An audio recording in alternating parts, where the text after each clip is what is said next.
Right, Karina baby. Today is the 1st. Can you believe it?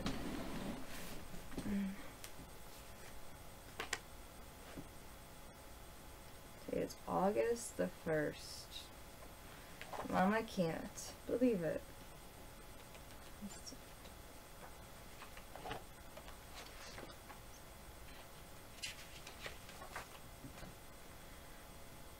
Where is everything? August the 1st. Where is everything? Let's find out what this story is all about. Where is Claire at the fair in a rocket ship? Where is James playing games hiding in a tree? Where is Mary with her contrary teaching it to sing? Where is Lisa eating pizza with her best friend Paul? Where is Wayne in a train on a seaside trip? Where is Gretchen in the kitchen making cakes and tea? Where is Mark in the park swinging on a swing? Where is Carrie on a ferry? Did you find them all? Did we find them all? So we found Claire on the fair. We found James playing games. We found Mary with her contrary, teaching it to sing. We found Lisa eating pizza with her best friend Paul. We found Wayne on a train by a seaside trip. We found Gretchen in the kitchen. We found Mark at the park. And we found Carrie on the ferry. So we found them all. How many did we find? 1, 2, 3, 4, 5, 6, 7, 8. We found all 8. How nice. Alright, so that's our story for August the 1st. Mama's getting an operation in 18 days. Papa's birthday's in 19 days. Oh my, August is a busy month. Mama will hopefully get to see you soon. Alright, so Mama went to the library yesterday, and I renewed this book because I want to sing you songs, of course I do, but I want to read you the rest of this book. So we did The Princess and the Pea.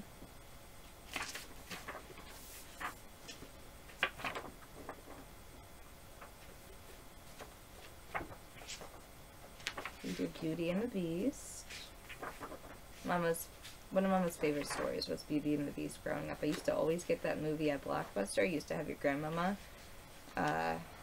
pick it up for me so I could watch it from the Blockbuster, because I used to go to Hollywood Video with your grandpapa, and they didn't have that movie, but they had other movies though. They had Littlefoot with the Land Before Time movies. They had all those movies and stuff. They just, for some reason, never had Beauty and the Beast at that store where we lived. Alright, so Rumplestiltskin. Rumplestiltskin. Once upon a time, there was a miller who was very poor, but he had a beautiful daughter. One day, it happened that he had the chance to speak to the king. And in order to seem important to him, he said, "I have a daughter who can spin gold out of straw." "Now that is a talent which interests me," answered the king. "If your daughter is as clever as you say, bring her to my castle tomorrow, and I will put her to the test." When the young girl arrived, he took her to a room full of straw, gave her a wheel and a spinning wheel, gave her a reel and a spinning wheel, and said, "Now you can start working, and if between now and tomorrow morning you have not spun this straw into gold, you will die." Thereupon he locked the door securely, and she was left all alone. There sat the poor miller's daughter, not knowing what to do. She had no idea how to spin straw into gold, and she became so frightened that she started to cry. Suddenly the door opened and a little man entered, who said to her, "Good evening, beautiful miller's daughter." "Why are you crying?"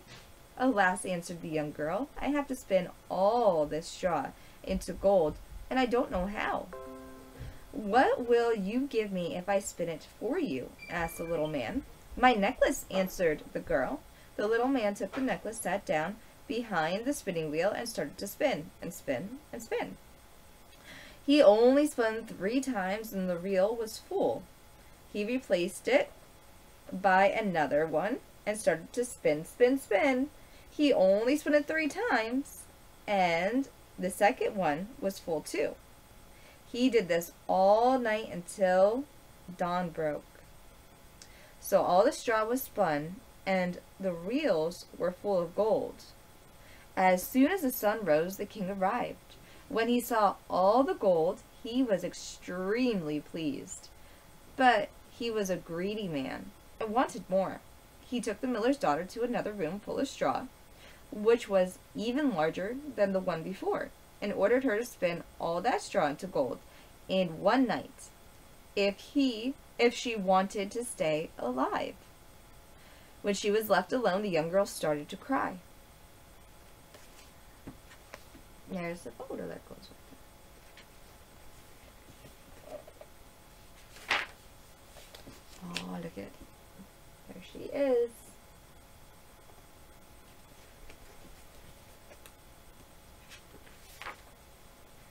Then the door opened once again. The little man appeared and said, "What will you give me if I spin the straw into gold?" "The ring that I wear on my finger," answered the young girl. The little man took the ring, sat himself down behind the spinning wheel, and by the next morning he had spun all the straw into sparkling gold. The king was delighted at the sight of all this gold, but he still wasn't satisfied. He took the miller's daughter to another room full of straw, even larger than the first 2, and commanded, "You will spin all the straw for me tonight, and if you succeed, you will become my wife." Although she is only a miller's daughter, he thought, "I couldn't find a richer woman." When the young girl was alone, the young man arrived again and said, "What will you give me this time if I spin the straw into gold?" "I don't have anything more to give," answered the young girl. "Well, promise me your first child if you become queen," said the little man. "That's never likely to happen," thought the miller's daughter. Look at that. Let's get closer. So she doesn't think that she's going to be having a baby or becoming queen, right? Still, she promised the little man his wish, and again he spun all the straw into gold. When the king arrived the next morning, he saw all the gold. He prepared the wedding, and the pretty miller's daughter became queen, much to her surprise. 1 year later, when she had forgotten all about the little man, she gave birth to a beautiful child. Then, one day, he suddenly walked into her room and said, "Well, give me what you have promised." The queen was terrified and offered the little man all the treasures of the kingdom, not to take her child. But the little man answered, "No, I have no need of treasure. You must keep your promise." Then the queen started to moan and weep. The little man felt sorry for her, and he said, "I will give you 3 days. If within that time you discover my name, I will let you keep your child."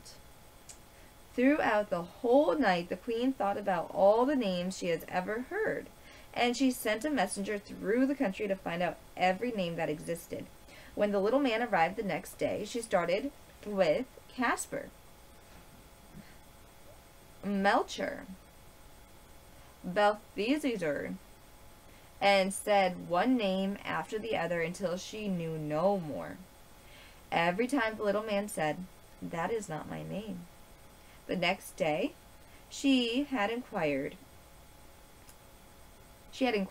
made throughout the entire neighborhood for the name of every single person, and she repeated the strangest and the rarest names to the little man. "Isn't your name cow ribs, or leg of mutton, or spider legs?" she said. But still he answered, "That is not my name." She's trying to save her baby's life. That's what women do, baby. No matter what, they try to save their babies above themselves, because once you have a baby, that's what matters. Really, that's what matters. The third day, the messenger came back and said he was not able to find any new names. However, he said, when I was traveling at a huge mountain at the corner of the forest where the foxes and the hares say goodnight to each other, I saw a fire burning in front of a little house. A very strange little man was dancing around this fire. He was hopping on one leg and singing, "Today I bake, tomorrow I brew beer. The day after tomorrow I will bring the queen's child here. How lucky I am that nobody knows that Rumplestiltskin is my name." You can imagine how delighted the queen was when she heard that. Soon afterwards, the little man entered and asked her, "What is my name?" She answered, "Is your name Harry?" "No." "Is your name Bert?" "No." Then the queen laughed and said, "Is your name, by any chance, Rumplestiltskin?" And look at the foxes and hares are saying goodnight to each other as he's dancing around and singing about his soon prize. "It must have been the devil who told you that. It must have been the devil who told you that," screamed the little man. And in his rage he stomped his right foot so violently on the floor that he disappeared through the ground and was never seen again. That's the story of Rumpelstiltskin, sweetheart. Florinda and Yoringal. Once upon a time, there was an old castle in the middle of a huge dark forest where an old woman lived, all alone. She was a witch. During the day, she changed herself into a cat or an owl, and at night she turned back into a human being.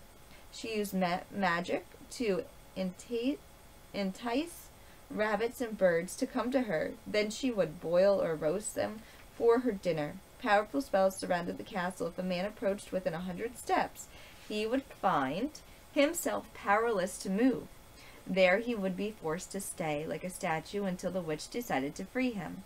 But if a young girl approached, the witch would change her into a bird and lock her up in a cage. She had 7,000 cages in her castle, each containing rare birds. Near to the forest lived a girl named Florinda. She was the most beautiful girl in the world, and she was engaged to a handsome young man named Yoringal. They loved each other very much and were to be married soon. One day they went for a walk in the forest so that they could spend some time alone. "We must be careful not to go too close to the castle," warned Yoringal as they set off. Late that afternoon, a change seemed to fall on the forest. The sun still shone between the thick green trees, but the turtle doves who lived there began to sing a sad song which made Florinda cry. Then both Florinda and Yoringal began to moan. They felt miserable as if they were about to die. And it wasn't long before they realized that they had lost their way. It was almost sunset. Yoringal looked through the bushes and saw that they were very close. What do you think they're very close to, baby? They're close to that castle? Oh, it's the owl that's on her shoulder. To the castle walls. He trembled at the sight. Then he heard Florinda singing, "Little bird with your red wings, singing sorrow, sorrow, sorrow, singing the dove's death, singing sorrow, chirp, chirp, chirp." Before his very eyes, Florinda changed into a nightingale. Then an owl with hunting eyes appeared and flew 3 times around her, crying, "Hoo, hoo, hoo." Yoringal found that he could not move an inch. He stood like a stone, unable to cry, speak, or move his hands and feet. Then the sun set. The owl flew down a branch, and from its dark leaves appeared an old hunchbacked woman. swollen skin and saggy with big red eyes and a long, crooked nose. She mumbled something, took the nightingale in her hand, and carried it away. Yoringal was helpless. At first, the young man despaired that he would be a statue forever. But after a while, the witch returned and began to chant in a sinister voice. "Oh, Ezekiel, when the moon shines on the cage, break the spell at the right time, Ezekiel." Oh, there she is. Stealing the nightingale. Stealing Floria. Then Yoringal was free. He fell onto his knees before the old witch and begged her to give him back his Floria. She told him he would never see Floria again, then disappeared. "What is it to become of me?" sighed Yoringal. He wondered all night until he came to a village he'd never been to before. Then he worked as a shepherd for many years. He often walked near the castle, careful not to get too close. Then one night he dreamt he found a red flower in the middle of which was a beautiful big pearl. In his dream, he picked the flower and took it to the castle. Everything he touched with the flower was freed from the witch's evil spell, including Floria. When he awoke the next morning, Yoringal began to search high and low for such a flower. He searched for 9 days, and early in the 9th day he found it. In the middle was a big dewdrop, as shiny as the finest pearl. Carefully, he retraced his steps and returned to the castle. This time, the standing spell didn't affect him, and he was able to walk right up to the door. Yoringal was delighted. He touched the door with the flower, and it opened.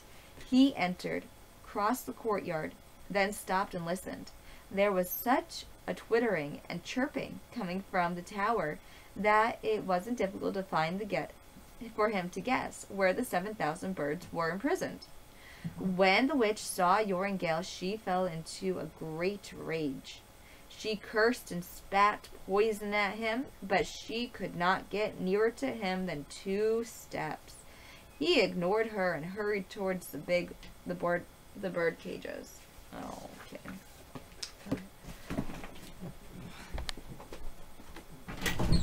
I know, I can't read one. Okay. Okay, kitten. Alright. So there he is.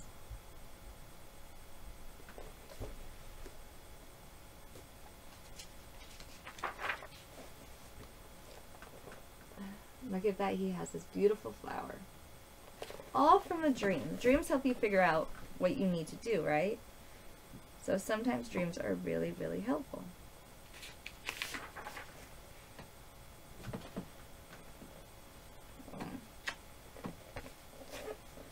But alas, how could he find his beloved Floria?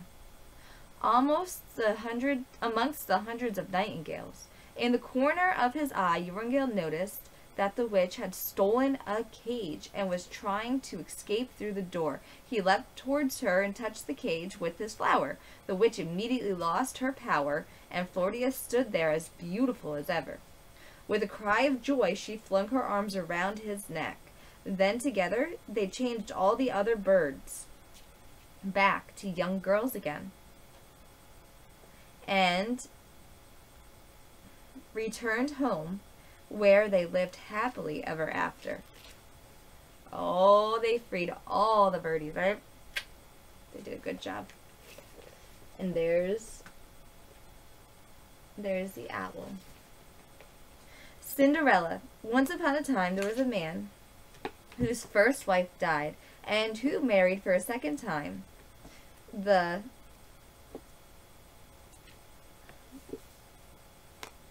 haughtiest and proudest woman in the world. She had 2 daughters who took after her in every way. The man had a young daughter from his first marriage, but she was a sweet and kind girl. She took after her mother, who had been the nicest person in all the world. The man's new wife could not stand this young girl's good qualities, which made her daughters. There she is.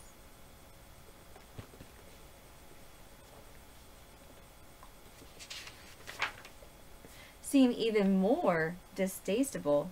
She ordered her to the dirtiest work around the house. She was the one who did the dishes, cleaned the stairs, and polished all the rooms. She was made to sleep in the attic on a very hard mattress, while the two sisters had rooms with polished floors, where they slept in soft beds and had mirrors in which they could see themselves from head to toe. The poor girl suffered in silence and did not dare to complain to her father. When the housework was done, she would go to the fireplace and sit in the ashes. The spiteful sisters thought this was very funny and gave her the name of Cinderella. But although the poor girl had to wear old-fashioned rags, cast-off clothes, she was still 100 times more beautiful than the two sisters, even in their most magnificent dresses. Now it happened that the king's son organized a ball and sent out invitations to all the important people of the country. When the two sisters received their invitations, they were delighted and spent all their time choosing the clothes and the hairstyles that they would wear to the ball. Look at, there's Cinderella hard at work, right? She's doing her best. She's not complaining. She's just doing her best, and she's keeping her spirits in contentment, right? That's what you do. You stay content no matter what situation that you're in. This caused a great deal of extra work for Cinderella because she was the one who had to iron the clothes and starch the lace collars. The only thing they could talk about was the way they would be dressed. "I will wear a red velvet dress with lace trimmings," said one. "I will wear a cloak embroidered in golden flowers with my diamond brooch," said her sister.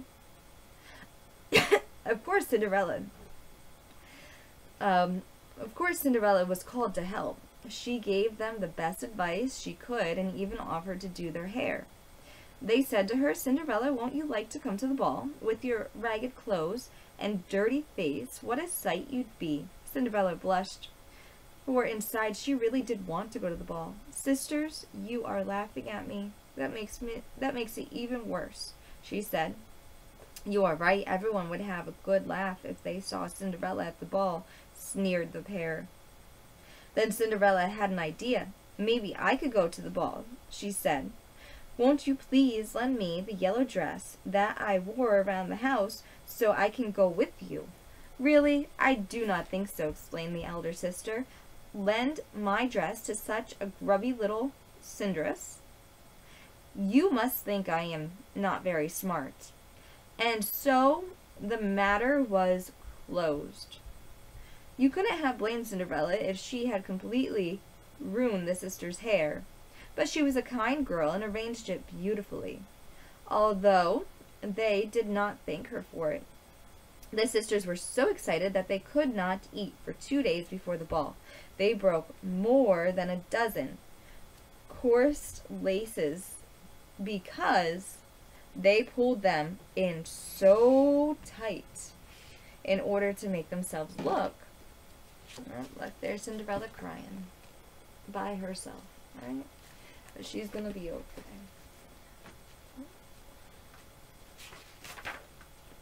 Look slender.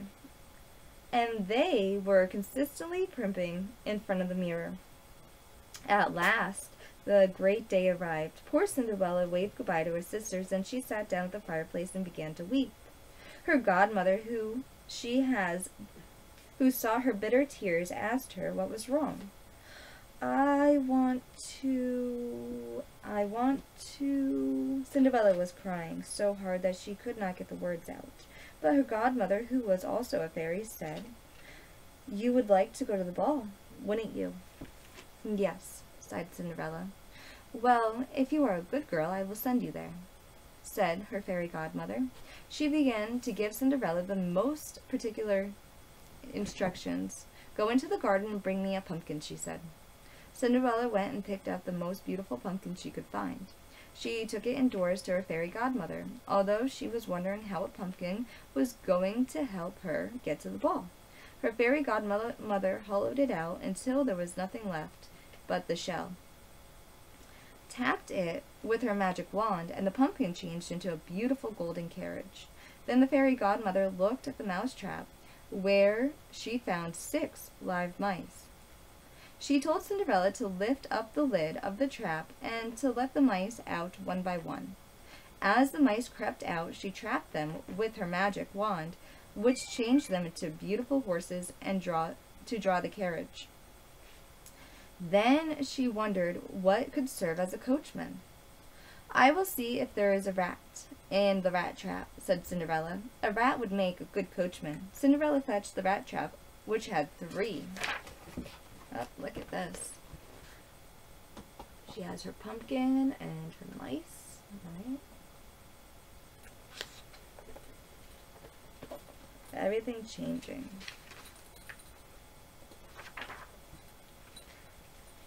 Fat rats in it. So she found 3 fat rats in it. The fairy godmother chose the one with the finest whiskers. When she touched it with her magic, it changed into a coachman with the most handsome mustache in the world. Then she said to Cinderella, "Go and look behind the watering can. You will find 6 lizards there. Bring them to me." Cinderella had no sooner brought them to her fairy godmother than she changed them into footmen. They stepped up behind the carriage with their brightly patterned uniforms and hung on as if they had never done anything else in their lives. Then the fairy godmother said, "Well, now, you can go to the ball in style. Aren't you delighted?" "Yes, but how can I possibly go to the ball in these wretched clothes?" replied the girl. Just one touch of the magic wand changed Cinderella's rags into a dress of gold and silver materials, embroidered with patterned stones. Finally, the fairy godmother gave her a pair of glass slippers. All dressed up, Cinderella got into the carriage. Her fairy godmother warned her to be home by midnight, for the spell will break at the 12th chime of the clock. There she is with all of her footmen. She looks beautiful, right? It's not the clothes that makes the girl, though. It's really not. If you're beautiful, you're beautiful in anything that you wear. Right? Because beauty doesn't come from without. It comes from within. If your heart's beautiful, you'll be okay. The girl promised her fairy godmother that she would and drove off. The king's son had been told that an unknown princess was about to arrive at the ball, so he ran outside to welcome her. He helped Cinderella down from the carriage and led her into the ballroom. As soon as everyone saw her, they were awestruck. The dancing ceased, and the fiddler stopped playing, and they all admired her perfect beauty. Even the king himself, although he was an old man, could not keep his eyes off of her. And he whispered to the queen that he had not seen such a beautiful young lady for a very long time. The queen agreed with him, for truly the beautiful stranger outshone every other person in the room. All the women studied her hairstyle and the dress closely, wondering what far-off country could produce such an elegant gown in such magnificent materials. They were determined to remember every last detail so they would be able to copy them next time there was a grand occasion. The prince seated Cinderella in the best place and paid her many compliments. Then later he led her into the dance floor. She danced so gracefully that everyone admired her every single move. After the first round of dances, there was a fine banquet. But the prince could not eat anything because he was so absorbed with the lovely stranger. Cinderella sat next to the sisters and gave them all of her attention, offering them oranges and lemons, which the prince had given to her. They were extremely surprised, but they did not recognize her at all. Then the dancing started again, and the young man wanted to dance with the lovely girl. But the prince did not give anyone a chance. Cinderella danced every dance with the prince, and when they rested, he stayed at her side, making sure that she wanted nothing.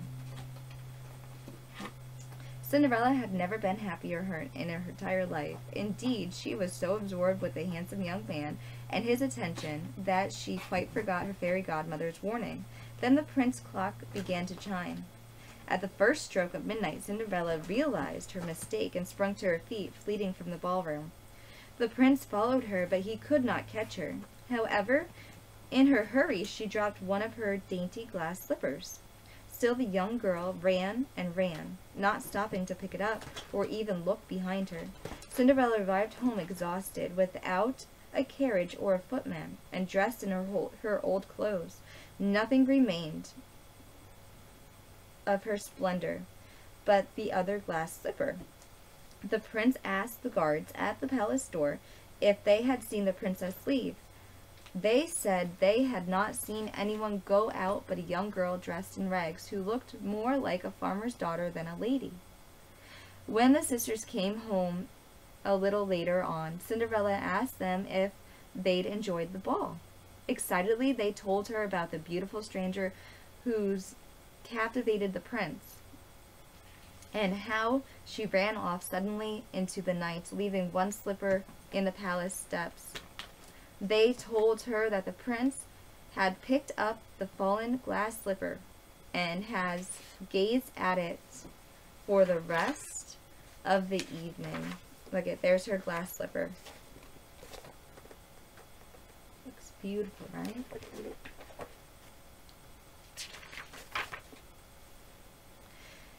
He had definitely fallen head over heels in love with the beautiful stranger, even though he didn't know who she was. The sisters were telling the truth, for a few days later the king's son publicly announced that he would marry the girl whose foot fit perfectly into the slipper. But although all the princesses, then all the duchesses, then all the rest of the coach ladies in the land tried it on, not one could fit into the dainty shoe. The slipper was extremely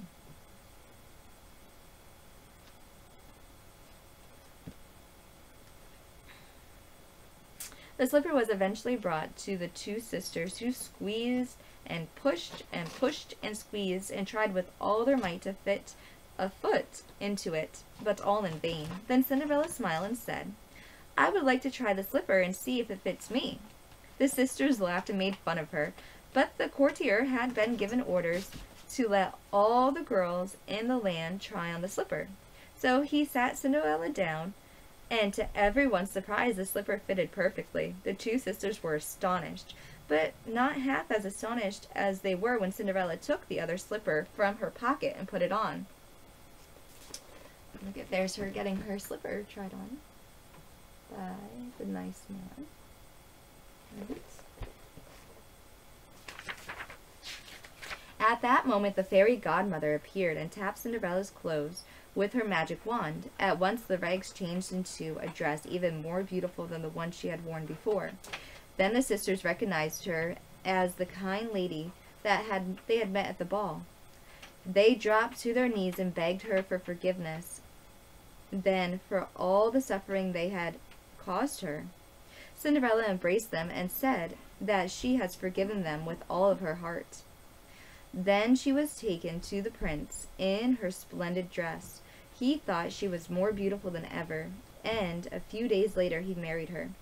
And of course, you don't need me to tell you that they lived happily ever after. And then there's the glass slipper.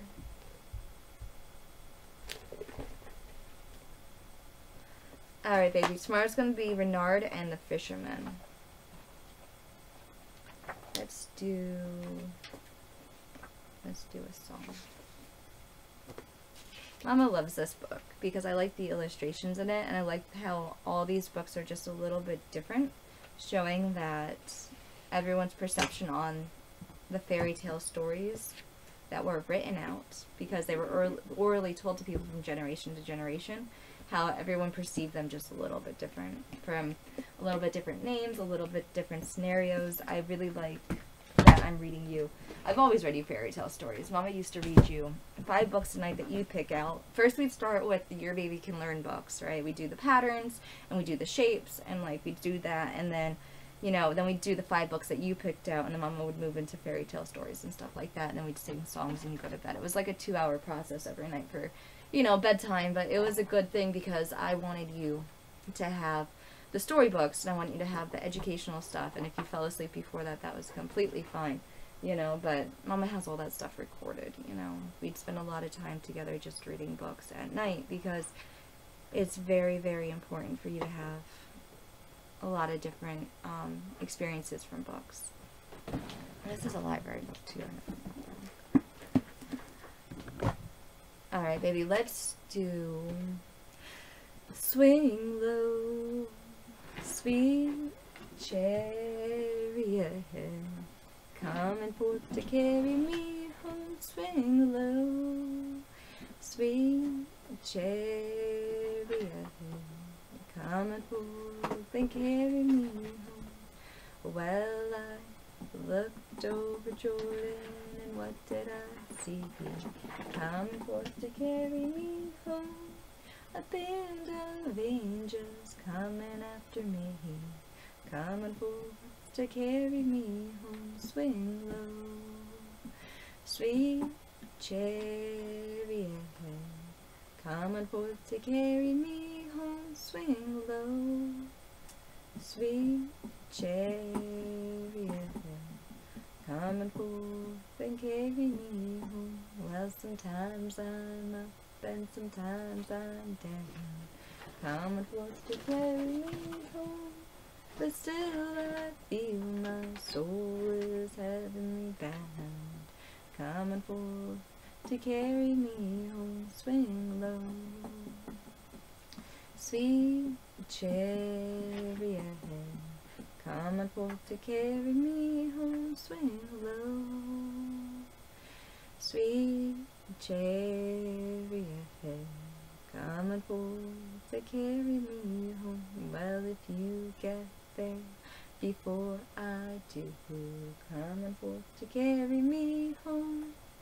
Tell all my friends I'll be coming there too, coming forth and carry me home. Swing low, sweet chariot, coming forth to carry me home. Swing low, sweet chariot, coming forth and carry me home. I'll be coming home, coming home, coming home to you, coming forth to carry me home.